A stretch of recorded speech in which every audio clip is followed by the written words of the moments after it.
while we're getting another chair, I'm going to go ahead and get started in the interest of everyone's time. So welcome to all. My name is Laura Kaiser. I'm the President and CEO of SSM Health. Thank you for observing the necessary medical precautions to be here in today's press conference. The crowd limit, the social distancing, you can see the interesting way that we are presented here on the podium, the virtual podium, if you will, and taking temperatures on the way in. Thank you for your cooperation. SSM Health is very proud to serve this community and to work closely with health system partners. BJC Health System President and CEO Rich Leikwig is here with us today. Jeff Johnson, Senior Vice President and Regional President of Mercy, is also here with us today, and we are working as one team to address this emergency in our community. Together, we're working in very close coordination with our elected officials and public health directors, whom we are honored to host today. I'd like to introduce speakers and guests on stage. To my right, Mayor Lyda Krewson, St. Louis. St. Louis County Executive Dr. Sam Page. St. Charles County Executive Steve Ellman. And Franklin County Presiding Commissioner Tim Brinkler. Also present, Dr. Fred Eccles, St. Louis City's Public Health Director.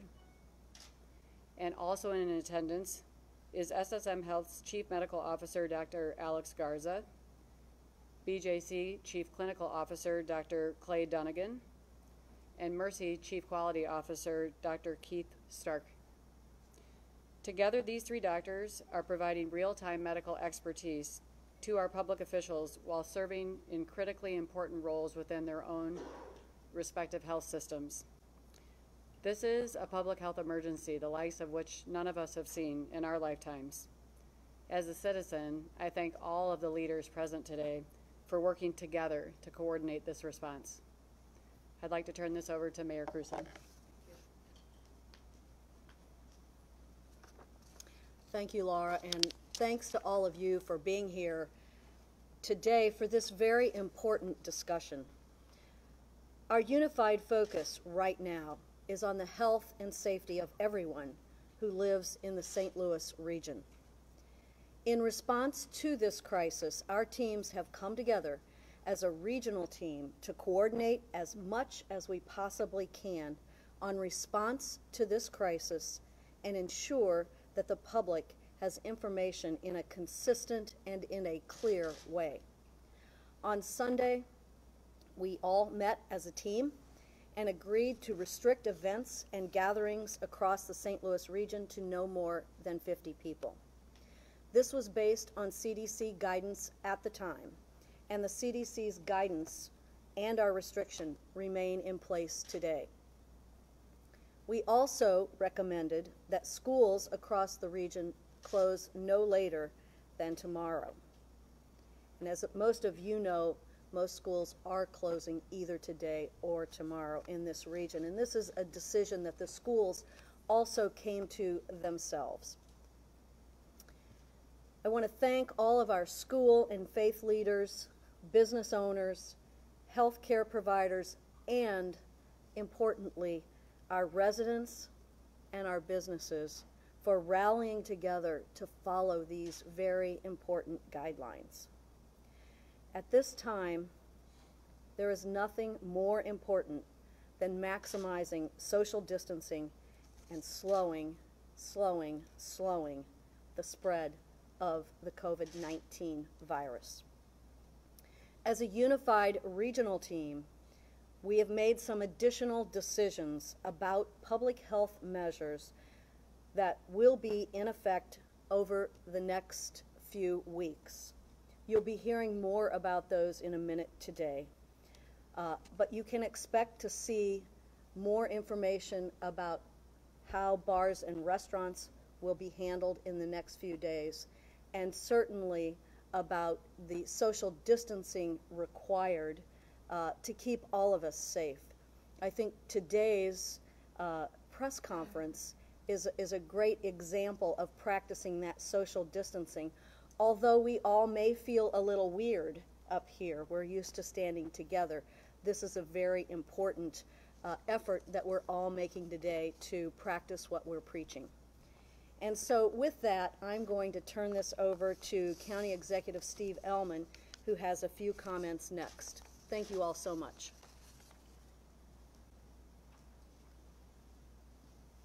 Thank you, Mayor. I would also like to thank all those that joined us on Sunday afternoon. I think if we'd have stuck around and socialized afterwards, we would have probably been in violation of the 50 person rule. There was a lot of important people there, and a lot of them are here today. I want to thank all the medical professionals, all the people from our various health departments who have been working on this for weeks and sometimes even longer. They were there. We had a great discussion.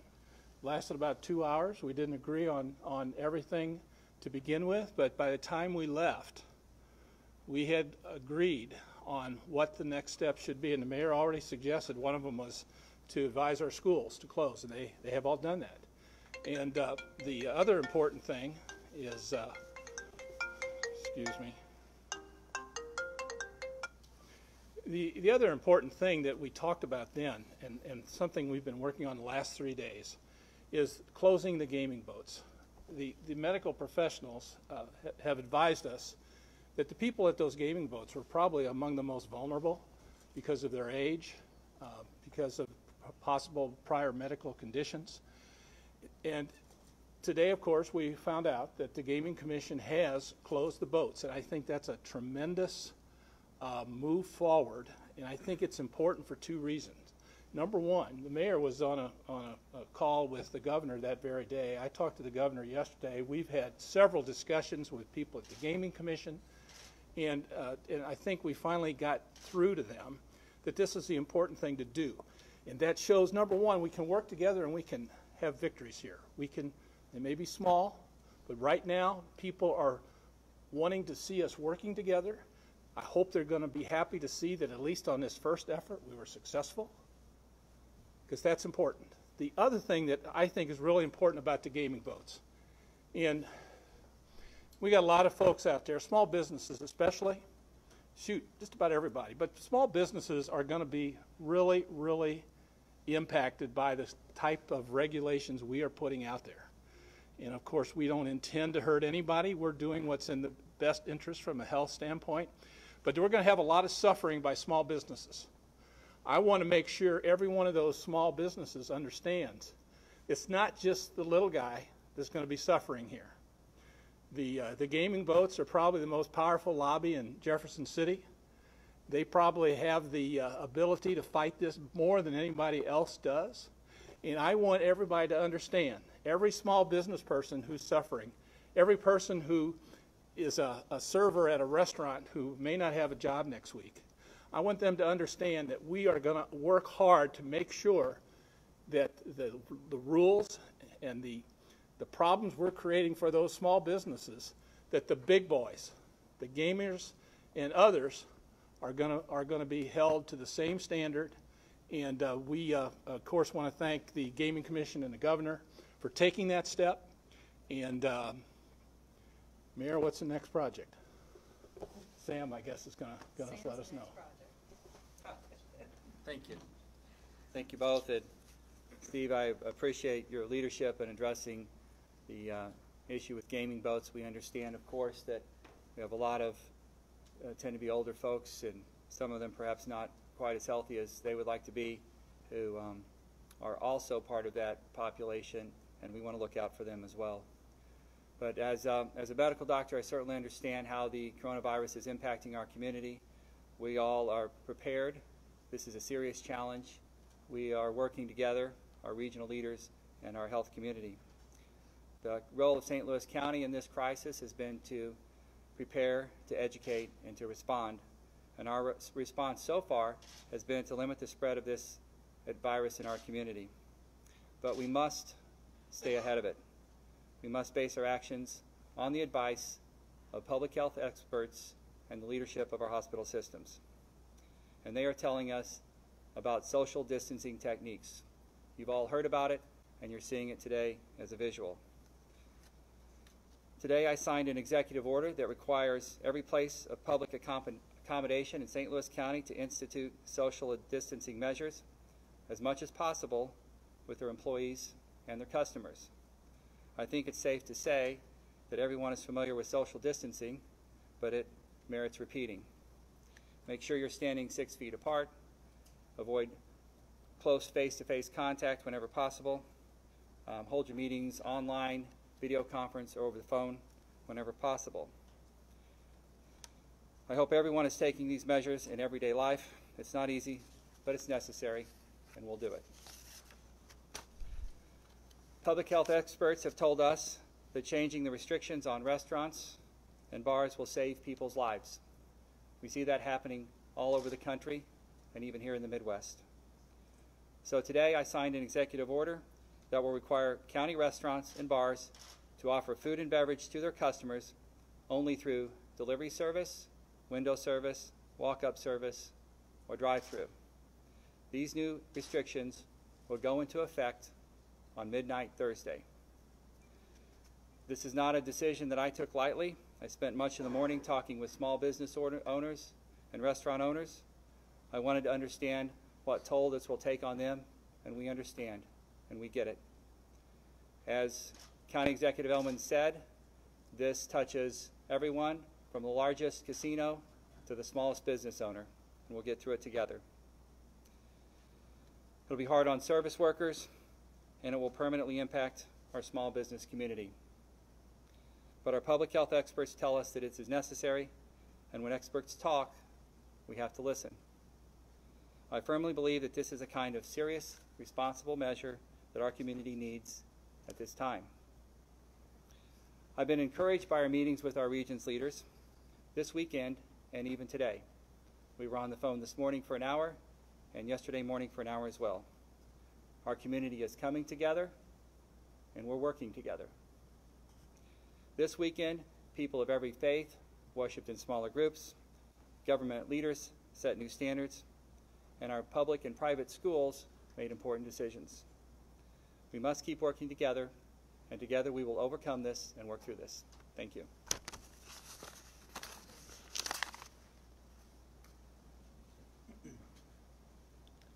Good afternoon. As Ms. Kaiser stated, I am Tim Brinker, the presiding commissioner of Franklin County, one of the appreciative members of the St. Louis region. I'd like to thank the regional leadership and the healthcare providers before us today, and those healthcare providers that have given us the input that we need to make educated decisions for those we represent. Their best interest is being put forth today by these actions we, as leaders of our given communities, need to take.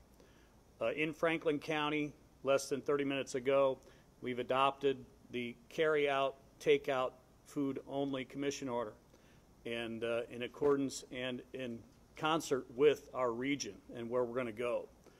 We do it for the protection of the lives we represent, and we do it with the interest of getting through this COVID-19 crisis. In doing so, we will do it faster, get in front of this crisis, and obviously push the curve down as those buzzwords are put forth, but it's reality. And one thing about reality is we can change it if we take action sooner than later. We're not going to wait for the results. We're going to create the results, okay? So I appreciate your presence and your opportunity to get the message put forth through your presence. And again, once again, all the healthcare providers here today and the leadership of the region. Thank you very much. And I think they're going to open it up for questioning now. Thank you. We've got a lot of speakers and a lot of reporters, so if we could do this in a somewhat orderly fashion and maybe go one at a time with a question and a follow-up per reporter. Corinne?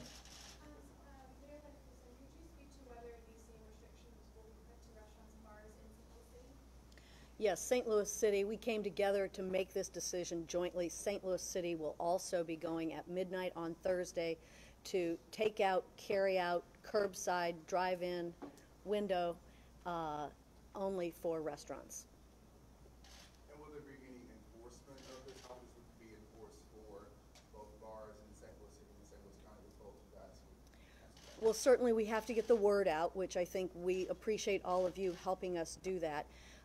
You know, initially there will be reminders if someone is violating it. I completely believe that our bar and restaurant community is a very responsible community and will, by and large, abide by this restriction. They understand. They're smart people. They are seeing the CDC guidelines just like all of us are. And so yes, I expect that they will abide by that. And if we have to, then we'll visit with them about it. So I think, just to answer for St. Louis County, I think we have to recognize in my conversations with the small business owners and the restaurant owners, most of them have already done this. Most of our restaurant owners have shifted to carry out, have recognized that not only do they want to do the right thing for the community, but they don't want to expose their own employees to any more risk than they have to. I think a lot of this has already been implemented. It will be transitioned over the next few days, but it will be a final order by midnight on Thursday. And like the mayor said, we don't believe there's going to be a need for a lot of enforcement action here, but certainly we'll be paying attention. We've only been working on this for 3 days, and we still haven't quite learned how to not talk at the same time. But we're working on it. Let me just say that we have an order in St. Charles County that is identical to St. Louis County that I'll be signing when I return to the office. Again, we're not closing businesses, okay? We're just changing the way they do business. Personally, I have a lot of faith in our small business people, our restaurateurs, and all the people impacted by this. They're going to find a way to still provide the services they provide and make the money they need to make to pay their bills and pay their employees. I predict you're going to see some very original thinking here. I know for sure people aren't going to stop eating.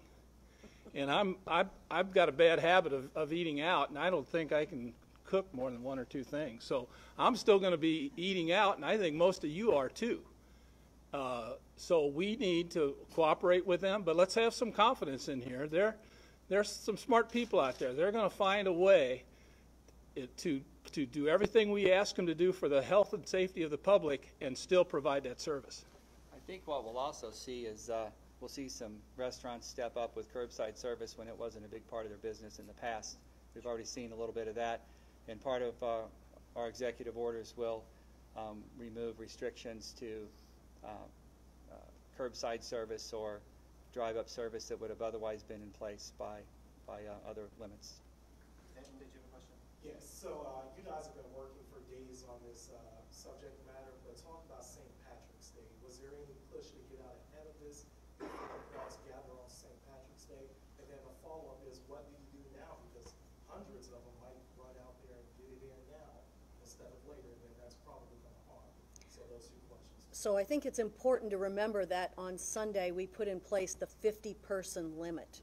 So even on St. Patrick's Day, there should only be 50 people inside this bar or restaurant. And they should be practicing social distancing even on St. Patrick's Day. So that, I think, is an important thing to say. There's one other thing I want to say. You know, the buzzword now is social distancing, right? But now, more than ever, we need to rely on one another and be with one another. This whole social distancing word is a necessary word, but we have a lot of people depending on us, and each of you have people depending on yourself. So let's not take that to the extreme other than how far apart we're going to stand physically. Thank you. We should also recognize that you know, we have a lot of talk about enforcement and can we enforce these things. So many people in the community are just coming up and saying, tell us what the right thing to do is, and we'll do it. We want to beat this back just like anybody else. And there's just so much community spirit and goodwill, and let's get through this together, and recognizing that this is going to go on for a couple of months, maybe stretch out. We'll do what we need to do to beat this back, and then we'll move forward as a community. Well, and I think that speaks, the cooperative effort speaks to the spirit of our region. I mean, I think the fact that we have willing participants as business owners and restaurateurs that say, tell us what we need to do. There's nothing more refreshing than that spirit of camaraderie and cooperation, knowing full well that once we all get on this same track, we will be swift to defeat this thing and put it behind us. So it's very encouraging, and I think, you know, for at the risk of sounding quasi-tacky, it's extremely patriotic, quite frankly. It reeks of the American spirit that we all have, quite frankly. So. My question could be for any of the hospital professionals here. What is the bed capacity for the St. Louis region? Are there going to be enough for the inevitable wave of patients that we are going to see in the next coming months? So that depends on how well we execute on the things we're talking about here. If St. Louis had gone on about its business, I think we would have quickly seen the entire health system overwhelmed. And once you reach the point where capacity runs out, then it becomes really hard to control from that point on. I think that if we are conscientious and effective about what is being proposed and what we're asking the citizens of the region to do, we have a great chance of keeping this within the boundaries of the available healthcare professionals. And I have a follow-up question too. Are any of the hospitals canceling elective procedures or other procedures in order to make way for any patients that might be coming in the next week? Right. So we've been working together, all of the major healthcare systems within St. Louis, discussing those very things, amongst a number of things, including capacity, ventilators, elective surgery, how we're going to do our ambulatory services. And so those have been in discussion, and we should be coming forward with our recommendations soon. Yep. Restaurant workers obviously are susceptible to this virus like anybody else. What recommendations do you have for these individuals working, coming to work? They have to go home and transition. What are you doing to keep them safe so that they can Same guidelines as for everyone else, social distancing in everything that you do, 6 feet away as much as possible except for the handoff, otherwise 6 feet away, and providing these services, carry out, curbside, and otherwise everyone in our community is following the same guidelines. If you're sick, stay home. If you have a fever, call the line and see about a test. But if you're sick, stay home, don't come to work, and we believe we can get through this, we can deliver these services efficiently and keep the restaurants going. Are you asking the restaurant owners to monitor their staffs for temperatures? The restaurant owners are going to monitor their staffs for if they're sick, go home. We haven't implemented community-wide temperature monitoring, but that's a standard used for emergency personnel right now. Sarah? Do you have any idea how many people are impacted in the area that are working in the hospitality industry, and for those people who suddenly now find themselves maybe without income or severely restricted income, do you have any guidance? Are there any resources available for them? Thank you for that question. We know that there are 88,000 people in the region who work in the hospitality industry. So hotels, restaurant workers, stagehands, a whole host of different disciplines who work in the hospitality industry that are being affected. Of course, unemployment, but we are also looking to the federal government, and I saw something on the way out here today. There has to be direct help to individuals and to small businesses from the federal government in order to get through this crisis. So I think that's going to be very important. So I would say contact your congressmen and your senators in order to make sure that we get a good assistance bill through Congress and through the president. The other thing I want to mention here, someone asked about the health of restaurant workers, and someone else can talk about this better than me, but we all have to be very concerned about the health of healthcare workers, not just doctors, but nurses and housekeepers and all of the disciplines that it takes to run a hospital. We have to be worried about them as well, and I know you all are in a great position to try to protect those workers, but they are on the front line of this every day. So, thank you. A couple more. Ben? This is for the county execs and the mayor. How are you guys monitoring the flow of traffic in and out of your areas with regards to Illinois? That's been a hotbed for a while, and Governor just announced probably within the last hour and a half of the first COVID death. I know you can't control state lines, obviously, but how are you monitoring that? And the follow-up is, what impact is that having on how you guys move forward with whatever you guys are discussing in the days ahead? You know, there was a lot of talk about when Illinois restaurants closed that or were limited to drive-through services. No, they're not closing. When they were limiting their services, that there would be an influx over on our side. we really didn't see that. Our restaurants were following the 50-person rule and social distancing regardless, and many of our restaurants have gone to drive-through anyway, so we haven't really seen a lot of traffic. Additional measures that the City of St. Louis, I'm Dr. Eccles, the Director of Health for the City of St. Louis. So additional measures that we're taking is also making sure we're in touch with the public health professionals at the Illinois Department of Public Health. They're in regular communication with them regarding movement of patients, et cetera, to make sure they're properly monitored. And if anyone needs to be transferred to the St. Louis region, they notify us in advance. So we're well aware of the movement of individuals from across from Illinois to the City of St. Louis. And I know you guys talked about it's kind of hard closing the casinos. Two-part question, did you ask the casino to potentially still pay their employees until this is all over with? And also looking ahead to the April election, are you guys going to ask the governor to potentially postpone that? We were prepared this morning in St. Charles County to go to court and get the judge to give us an order to close down our casino, which is Ameristar. We held off on that, continued discussions with them, and we got a promise from them around 11 o'clock that they were going to be closing voluntarily. They were going to be closing voluntarily, so we held off. But the really good news, that would have just been Ameristar. The really good news is shortly after that, the Gaming Commission took the action and applied the same rule to everybody. In fact, closed them, went further than we were asking them to go. And again, I'm appreciative to my boat for doing it voluntarily, or at least promising me they would. But I'm really appreciative to the Gaming Commission and the governor for whatever leadership he was able to provide them. I'm grateful for them taking the step that they took. I think it not only is an important health step, but it's an important public relations step, again, like I suggested, to show that, hey, we're all in this together. Everybody's going to be treated the same. All right, we're going to take like two more. We're going to go Sarah and then Ashley. I have to ask about testing. I know I've heard for 10 days at this point that testing for anyone with symptoms will be available soon.